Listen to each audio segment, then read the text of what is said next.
Hi, I'm Kathleen Byram, and I'm the author of Conversations with Dawnkey, A Bipolar Journey. I'm also known as Dawnkey and Kathy. I'll be reading to you Chapter 14, which is called Anger.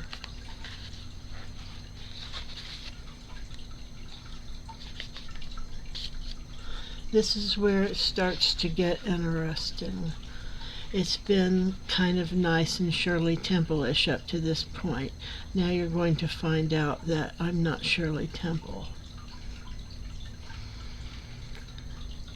I got mad the other day. Not just angry, crazy. I was riding along coming home and noticed someone on my butt. This used to drive me crazy, but somehow I lost notice of it at the last moment and made a right curve to pull in on the left. They tried to pass me. I slammed on the brakes and lost it. Where you feel like you're watching yourself.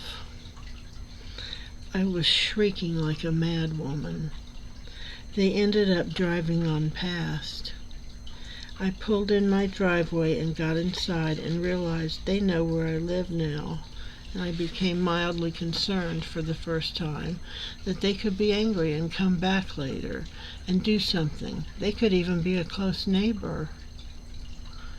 I pondered all this and thought about the contrasts of my rage and my normal dull passivity of emotion.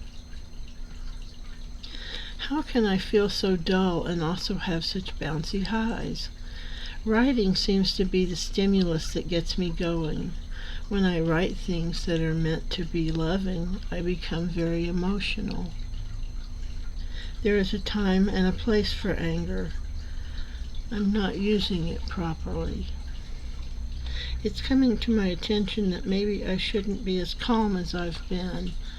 That being emotionally calm isn't a great thing to aspire to. This may not seem logical, but I haven't become calm. I've become dully passive at times.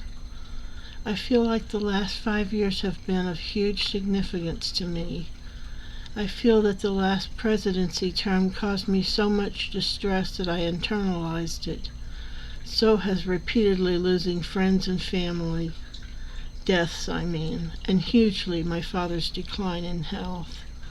I'd like to break in here a moment and say that this was written not currently. This is old, so I was referring to several years before that. It's not good for me to internalize stuff. I need to speak my mind in written form and get it out. That's what I do. I'm in the wilderness now with this subject. I don't know what is going on with me, but I need to figure out what it is and express myself rationally and logically. Except that's not what I really do well. What I really do well is emote. I use emote, which is often associated with an actor, but not always. I want to make this distinction because my desire is transparency, and I would hate if anyone thought I was acting or fake.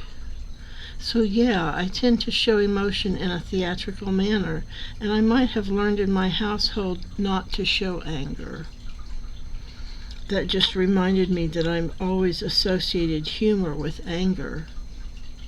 I remember being very young and reading Mad Magazine and loving the characters' drawings.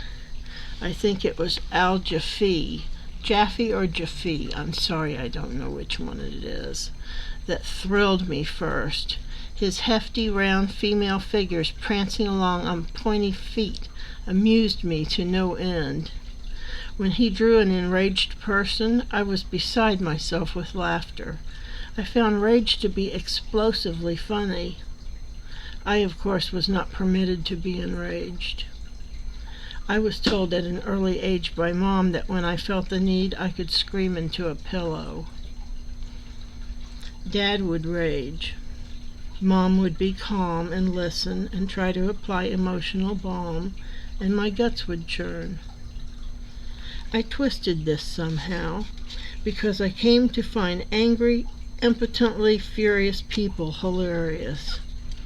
But only if they couldn't hurt me. If there was any way they could punish me for laughing at them, I wouldn't be laughing. I have a horrible, horrible shame at something I did when I was little.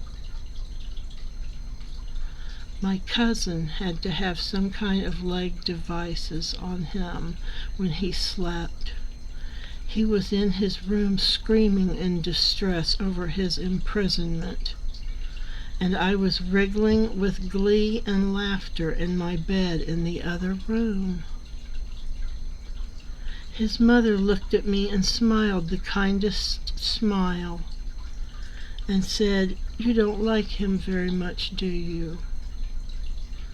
Well, I was mortified, of course, as I should have been. I felt sickened at what I had done. I did like that boy. I found him adorable. Here's what I think happened now that I'm writing about it. I think he was expressing what I was not allowed to express, and I felt glee about that. I wasn't happy that he was sad. It was something else. It was an act of fury and unleashed frustration, something I would have never been allowed to do. I was safe in bed with no one hurting me, listening to someone yell, and nothing was going to happen to me because of it. I did not have to worry that someone would come into my room and get me. I don't know why I would worry about this. This is my only thought of how I can explain what I did. I feel horrid about it. I just realized something else. About the time I lost my anger, I lost my sense of humor. Today I amused myself gigantically. Terry said, "Knock, knock," as precedes a joke, and I decided to write, "I know it's you, Terry." And this sent me into peals of laughter. It was weird to be laughing so much. Joking about disguising oneself may be stressful to me. I remember a horrific nightmare where Superman was bald in the shower. I was terrified. This, I suppose, said to me that someone was misrepresenting themselves. That scares me. Now I've noticed my eyes are wide. I'm getting into scary psychological territory here. When I was 14, I watched Play Misty for Me with Clint Eastwood. I had never seen a horror movie. This was not horror. It was kind of a romantic thriller, I suppose. Anyway, Jessica Walter, if that was her name, editor's note, it was, had black hair like my dad. She was a terror in the movie. After the movie, I was freaked out, and Mom came into my room to be with me for a while. I dressed for bed. Dad, wanting to check on me, decided to peek his head around the door to take a look. I saw his black hair and made the association and lost it. I leaped up on the bed and screamed and screamed and screamed. I hold stuff within. I suspect I am holding much in. How I get into that, I will leave for the next paper. And that will be Anger Part 2, Holding It In. I want to thank you for listening to this. And if you have any feelings or responses or thoughts about what I have talked about and you want to add it in the comments, I would be thrilled. Also, if you want to subscribe and click like, that would be wonderful too. Thank you very much for listening this far. Bye-bye. Oh, I did it again. My cursor is frozen. Thank you.